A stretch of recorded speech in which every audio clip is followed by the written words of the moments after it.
right, this is the second part to the video.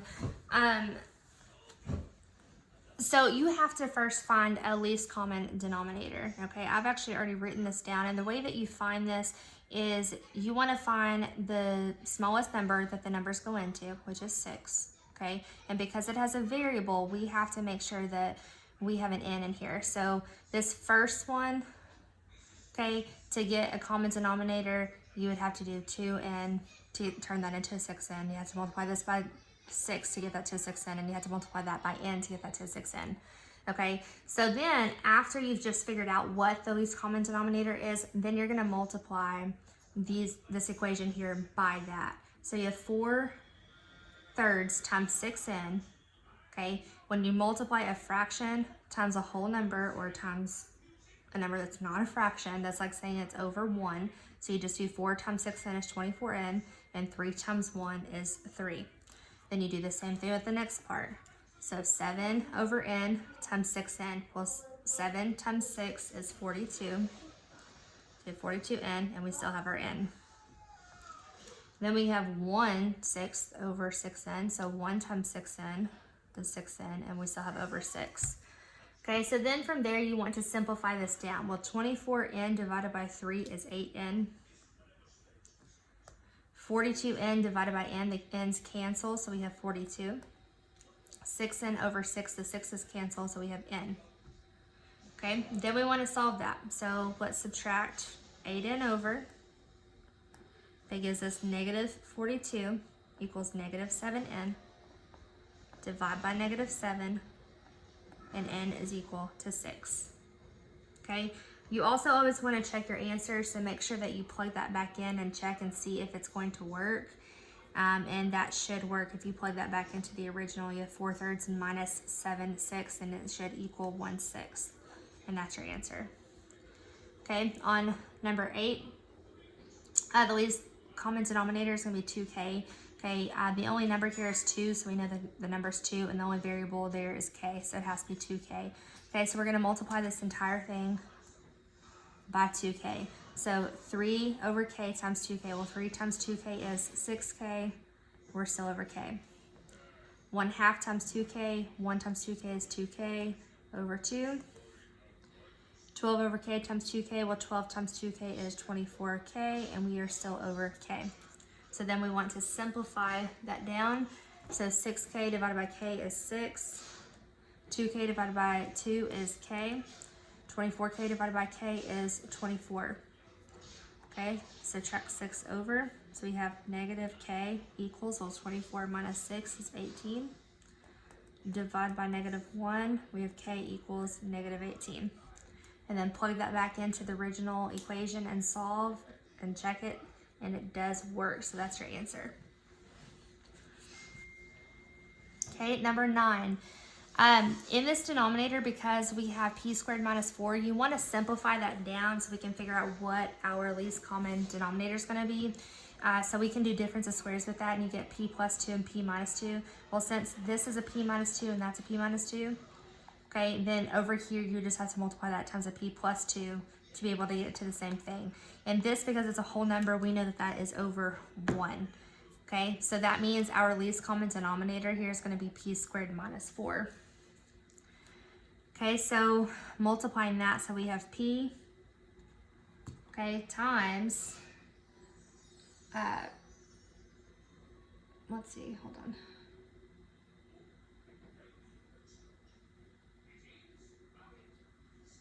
P times p plus 2, and then 2 times the p squared plus 4 equals 8. Oh, yeah, okay. So if we go ahead and actually get rid of the denominators, we can do that here, because we can say that we've multiplied this one right here times p plus 2, okay? And then that would turn it into p squared minus 4, and then you can do the same thing right here, that's p squared minus 4. So this numerator, if we did this, it would turn that top one into p and then p plus 2, okay, for this section, because when you multiply that to get a least common denominator, you've got to multiply the whole thing. Okay, then for this one, because we had to multiply the 1 times p squared minus 4, then that would turn that into 2 times p squared minus 4. Okay, and then this one we didn't have to multiply times anything, so we just have it equal to 8. Okay, so basically all we did there is we got a least common denominator for all of these, and because they all have the same denominator, we can just focus on the numerators and forget about the denominator part right there. Okay, so then if we multiply this out, that's p times p is p squared, p times 2 is 2p, 2 times p squared is 2p squared, 2 times negative 4 is negative 8. Okay, combining like terms and simplifying here, so we have p squared and 2p squared is 3p squared. We have a 2p, and then subtracting that 8 over, that gives us a negative 16. Okay, so then you want to factor it from there. We can't take out a greatest common factor, so you're going to have to do slip and slide. So take 3, slip it down here to the end. That's p squared plus 2p, and 3 times negative 16 is negative 48. Then what multiplies to give you negative 48 and adds to give you 2 is going to be 8 and negative 6. So p plus 8 and p minus 6. Because we multiply times 3 here we have to divide by 3. 8 over 3 does not simplify, so take the denominator, slide it up. So we have 3p plus 8, and 6 over 3 is 2, so p minus 2. Set them both equal to 0 and solve. So that's going to give us p equals a negative 8 thirds, and p equals a positive 2. Okay, so then you want to check both of those answers. So you want to plug them back in up here and see if they work. When you plug them in, the negative 8 thirds does work, but the 2 does not work. So our solution is going to be negative 8 thirds. Okay, on 10, same thing like what we did over here. We need to simplify this down by factoring it to see what we need to multiply by here. So that turns into 3 times w minus 1. They both have w minus 1 there. Okay, and then over here we have a 9. So that means our least common denominator is going to be 9 because 3 goes into 9, and w minus 1. Okay, so what do we need to multiply this first one right here by in order to get that? We need to multiply by 3 because we already have the w minus 1. So you just do 3 times 3 is 9. So this whole thing we want to multiply times a 3. So that is 13 times 3 for the first part. Okay, this next part, what do we need to multiply w minus 1 by in order to get this? We need to multiply it times a 9. So it's 9 times 1. Okay, and then this last part here, what do we multiply the 9 by times to get this? And that's a times a w minus 1, so it's w times w minus 1.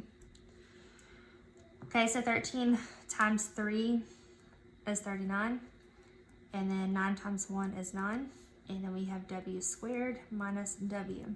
Let's get everything over to the same side. So this right here is 30. Since the w squared is already positive on this side, we're going to subtract the 30 that way. So we have w squared minus w, and then minus 30 equals 0. Okay, then from there we want to factor. So it multiplies to give you negative 30 and adds to give you negative 1, is negative 6 and 5. So w minus 6 and w plus 5. Set them equal to 0 and solve. So we have w equals 6 and w equals a negative 5. And then you want to plug them back in and check to see if they work. They're both going to work. So we have our solution set here of negative 5 and 6. Okay, this next one, we can't factor the denominators there. So, and this one has a denominator of 1. So that means our least common denominator is just going to be x plus 3. Okay, so because they have the same denominators other than this one right here, we can say x plus 6 equals, you have to do 2 times x plus 3, and then minus 5x plus 12. Okay, so that turns into x plus 6 equals 2x plus 6 minus 5x plus 12. And then we want to combine like terms. Okay, so it turns into x plus 6 equals negative 3x plus 18. Add the 3x over. It turns into 4x. Subtract the 6 the other way. Turns into 24. Divide by 4. And x equals 6. Whoa, what happened there?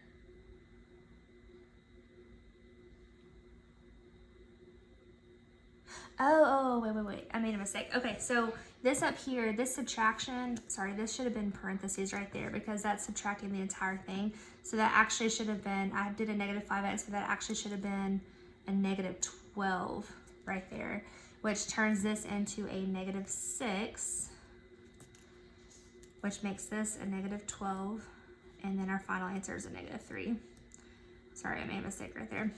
All right, so then let's take that x equals negative 3, plug it back in and check, and that is actually not going to work. It's you're not going to get the same thing on both sides, which means that this is going to be a no solution.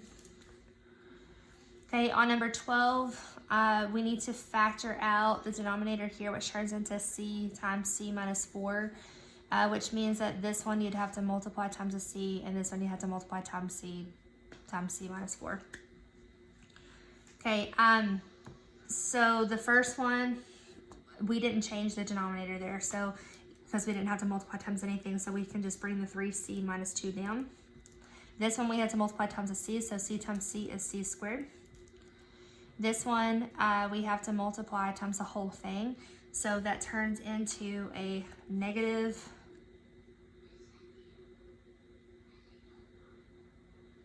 c times c minus 4. Okay, so then we want to simplify. So then that's 3c minus 2 equals c squared negative, let's see, negative c times c is negative c squared. Negative c times negative 4 is a positive c4. Okay, so c squared minus c squared, that just cancels each other out. Let's subtract the 3c over. Oops, I wrote c4 instead of 4c right there. I don't know why I did that. Okay, so then that's negative 2 equals c. Okay, then you want to plug that back in and check, and it is going to work. So c equals negative 2 is going to be your answer. Okay, so you only have to do this if there's an operation in there and you're doing multiple fractions that you're adding and subtracting together. Otherwise, you can solve it like you would with proportions and just do cross multiplication.